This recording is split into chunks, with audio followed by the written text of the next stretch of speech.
20 September 2024 the road show की राष्ट्रीय खबरों में आपका स्वागत है। तिरुपति मंदिर के लड्डू प्रसादम की पवित्रता और शुद्धता को लेकर विवाद बढ़ता जा रहा है। आंध्र प्रदेश की तेलुगु देशम पार्टी ने 2 दिन के अंदर 2 दावे किए।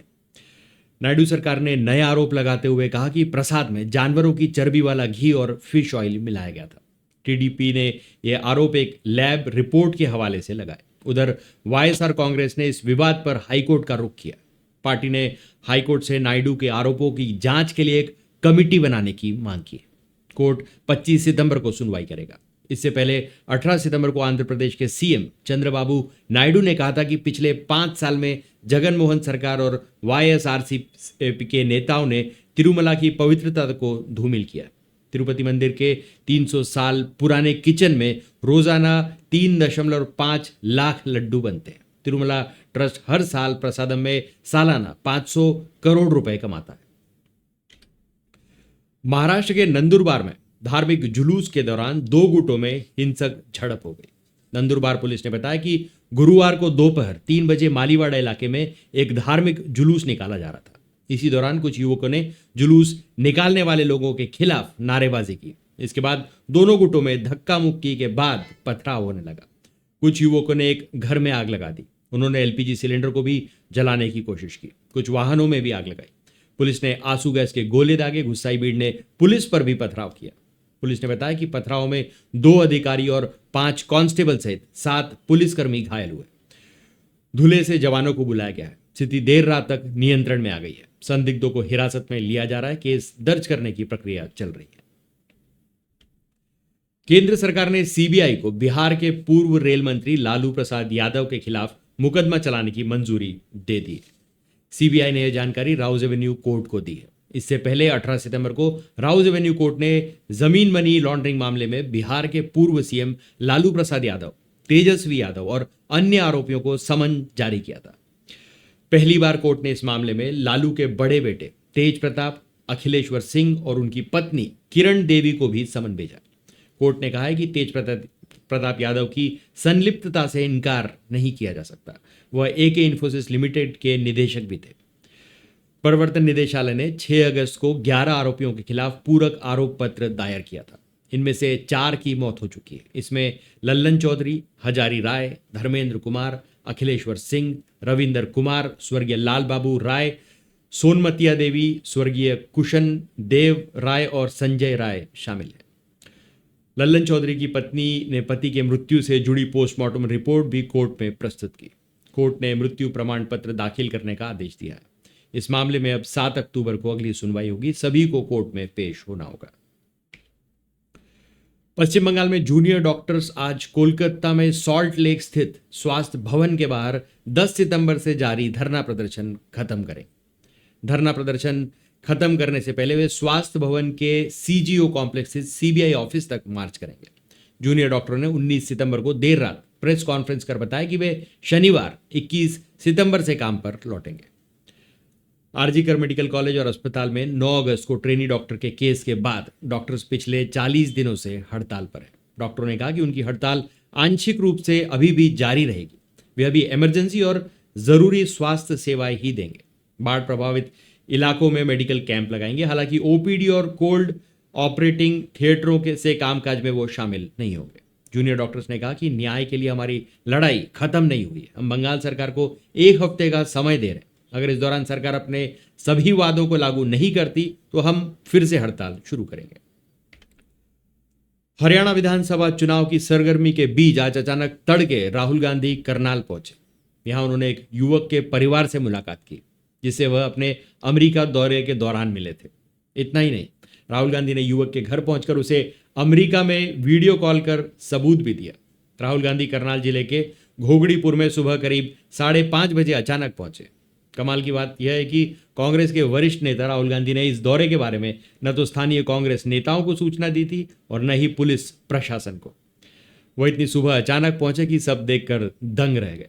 बता दें कि अमेरिका दौरे के दौरान राहुल गांधी की मुलाकात अमित कुमार नाम के एक लड़के से हुई थी। वह घोगड़ीपुर गांव का रहने वाला। अमित का कुछ समय पहले अमेरिका में एक्सीडेंट हो गया था। इसके बाद से वह अस्पताल में भर्ती है। मोदी 3.0 यानी मोदी सरकार के तीसरे कार्यकाल के पहले 100 दिन में 15 लाख करोड़ की योजनाओं की शुरुआत हुई। अब अगले 100 दिन में फिर इतनी ही राशि की योजनाओं की शुरुआत होगी, यानी 200 दिन में 30 लाख करोड़ योजनाओं पर खर्च करने का खाका तैयार किया गया है। पीएमओ के सूत्रों का कहना है कि हर मंत्रालय में से बड़े पैमाने पर योजनाओं पर खर्च करने को कहा गया है। ज्यादा पैसे इंफ्रास्ट्रक्चर व किसानों गरीबों पर खर्च होंगे। हॉस्पिटैलिटी, टूरिज्म, आदिवासी, रेल कॉरिडोर, लखपति दीदी, साइबर और मरीन यूनिवर्सिटी की स्थापना, न्यू मेडिकल कॉलेज और टेक्निकल एजुकेशन जैसी मदों पर भी अगले 100 दिन में बड़े पैमाने पर खर्च होंगे। प्रधानमंत्री नरेंद्र मोदी ने गुरुवार को जम्मू कश्मीर में 2 जनसभाएं की। उन्होंने कटरा में कहा कि कांग्रेस और नेशनल कॉन्फ्रेंस को लेकर पाकिस्तान में बहुत उत्साह है। वहां इन दिनों इन दोनों पार्टियों की बल्ले बल्ले हो रही है। इनके घोषणा पत्र से पड़ोसी देश बहुत खुश हो गए। पीएम ने कहा कि ये सब मिलकर जम्मू कश्मीर में आतंक फैलाना चाहते हैं, लेकिन कोई भी ताकत 370 वापस नहीं ला सकती। वहीं शेरे कश्मीर स्टेडियम में पीएम ने कहा, हमने देश की संसद में कहा है कि जम्मू कश्मीर को दोबारा राज्य का दर्जा दिलाएंगे। भाजपा इसे पूरा करेगी। इसलिए मेरी आपसे अपील है कि 25 सितंबर को वोटिंग करके सारे रिकॉर्ड तोड़ दीजिए। राहुल गांधी के खिलाफ विवादित टिप्पणी करने पर केंद्रीय मंत्री रवनीत सिंह बिट्टू के खिलाफ एफआईआर दर्ज हो गई। कर्नाटक प्रदेश कांग्रेस कमेटी के एक पदाधिकारी ने इसकी शिकायत की थी।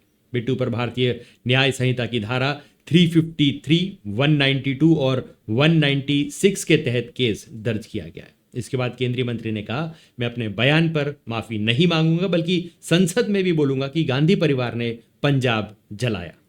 हमने पंजाब में अपनी कई पीढ़ियां खोई हैं। दरअसल बिट्टू ने 15 सितंबर को कहा था कि राहुल गांधी देश के नंबर 1 आतंकवादी हैं। उनको पकड़ने वाले को इनाम दिया जाना चाहिए, क्योंकि वे देश के सबसे बड़े दुश्मन हैं।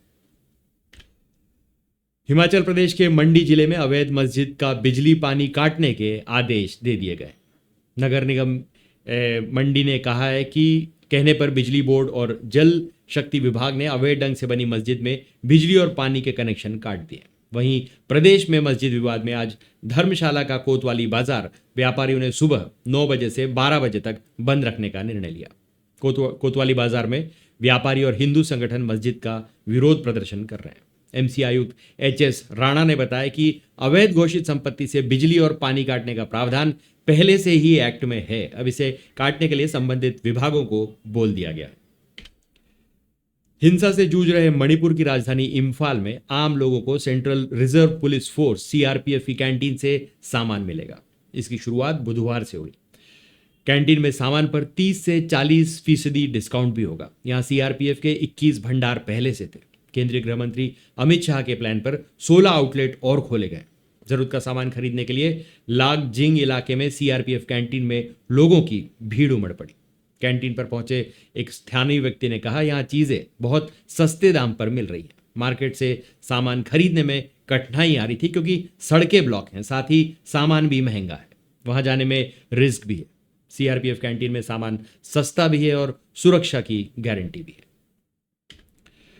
उत्तर प्रदेश के रामपुर में पटरी पर लोहे का खंभा रख नैनी दून एक्सप्रेस को बेपटरी करने की कोशिश की गई। हालांकि लोको पायलट की सतर्कता से हादसा होने से पहले बच गया। लोको पायलट ने समय रहते इमरजेंसी ब्रेक लगाकर ट्रेन रोक दी। घटना बुधवार रात करीब 11 बजे की है। यह ट्रेन उत्तराखंड के काठगोदाम से देहरादून के बीच चलती है। सूचना मिलने पर जीआरपी और पुलिस प्रशासन ने मौके पर पहुंचकर खंभे को ट्रैक से हटवाया। इस दौरान ट्रेन करीब 20 मिनट तक खड़ी रही। कांग्रेस नेता व लोकसभा में नेता प्रतिपक्ष राहुल गांधी के खिलाफ हिमाचल प्रदेश के छोटा शिमला पुलिस थाना में भारतीय जनता पार्टी गुरुवार को शिकायत लेकर पहुंची। बीजेपी अनुसूचित जाति मोर्चा ने राहुल गांधी के खिलाफ एफआईआर करने की मांग की। अनुसूचित जाति मोर्चा के प्रदेश अध्यक्ष राकेश डोगरा ने कहा कि राहुल गांधी ने प्रधानमंत्री नरेंद्र मोदी को गाली दी। उन्होंने ऐसा एक बार नहीं बल्कि अनेक बार किया। इससे न केवल प्रधानमंत्री बल्कि देश की छवि को भी खराब किया जा रहा है। उन्होंने कहा कि भाजपा के राष्ट्रीय अध्यक्ष जगत प्रकाश नड्डा ने भी यह बात पत्र में लिखकर कांग्रेस के राष्ट्रीय अध्यक्ष मल्लिकार्जुन खड़गे के ध्यान में लाई थी। उन्होंने कहा, जिस प्रकार राहुल गांधी ने प्रधानमंत्री को गालियां दी हैं, वह उसकी निंदा करते हैं। पाकिस्तान के रक्षा मंत्री ख्वाजा आसिफ के जम्मू कश्मीर पर दिए गए बयान पर विवाद हो गया। आसिफ ने कहा था कि वे भी कांग्रेस और नेशनल कॉन्फ्रेंस गठबंधन की तरह जम्मू कश्मीर में आर्टिकल 370 की बहाली चाहते हैं। ख्वाजा के इस बयान पर गृह मंत्री अमित शाह ने कहा, कांग्रेस और पाकिस्तान के इरादे और एजेंडा एक ही है। पिछले कुछ सालों से राहुल गांधी हर एक भारत विरोधी ताकत के साथ खड़े दिखे हैं। जम्मू कश्मीर के भाजपा प्रभारी और पार्टी के राष्ट्रीय महासचिव तरुण चुग ने कहा, पाकिस्तान के रक्षा मंत्री के बयान से यह स्पष्ट हो गया है कि राहुल गांधी और फारूक अब्दुल्ला पाकिस्तान की भाषा बोलते हैं। वे पाकिस्तान के इशारों पर नाच रहे हैं। नेशनल कॉन्फ्रेंस कांग्रेस जम्मू कश्मीर में पाकिस्तान की कठपुतली के रूप में काम कर रहे हैं। दरअसल जम्मू कश्मीर विधानसभा चुनाव में कांग्रेस और नेशनल कॉन्फ्रेंस एक साथ मिलकर चुनाव लड़ रही है। फारूक अब्दुल्ला ने कहा था कि अगर गठबंधन सत्ता में आता है तो आर्टिकल 370 को वापस लाएंगे। वाराणसी का काशी विश्वनाथ मंदिर में मंगला आरती के दौरान परकोटे में शॉर्ट सर्किट से आग लग गई। मंदिर के गर्भगृह के पूर्वी गेट का ऊपरी हिस्सा जलने लगा, जिससे श्रद्धालुओं में अफरा तफरी मच गई। सूचना मिलते ही मंदिर की सुरक्षा में तैनात पुलिसकर्मी मौके पर पहुंचे। उन्होंने आग बुझाने का प्रयास किया और वायरलेस से कंट्रोल रूम को सूचना दी। इसके बाद मंदिर परिसर की लाइट काट दी गई। मंदिर परिसर में तैनात फायर ब्रिगेड की टीम ने आग पर काबू पाया। आग लगने के चलते श्रद्धालुओं के दर्शन बंद करा दिए गए। 1 घंटे तक बाबा के दर्शन नहीं हो सके। हिमाचल प्रदेश में मस्जिद विवाद के बीच मुस्लिम समुदाय के आधार कार्ड को लेकर एक नया विवाद खड़ा हो गया। इसकी वजह बाहरी राज्यों से आए ज्यादातर मुस्लिम कारोबारियों की डेट ऑफ बर्थ है। शिमला जिले के गुम्मा बाजार में भी एक ऐसा ही मामला सामने आया है। गुम्मा व्यापार मंडल ने कोटखाई पुलिस थाना में शिकायत की है, जिसमें 88 कारोबारियों के दस्तावेज पुलिस को दिए हैं और उनकी जांच की मांग की गई है। व्यापार मंडल का दावा है कि 88 में से 46 लोगों की जन्मतिथि 1 जनवरी है। बर्थ ईयर अलग अलग है। इनमें बाहरी राज्यों के 4 हिंदू कारोबारी भी शामिल हैं। तो आज के लिए बस इतना ही। तब तक के लिए हंसते रहें, मुस्कुराते रहें, स्वस्थ रहें, व्यस्त रहें और मस्त रहें। चैनल को भी जरूर सब्सक्राइब करें। धन्यवाद।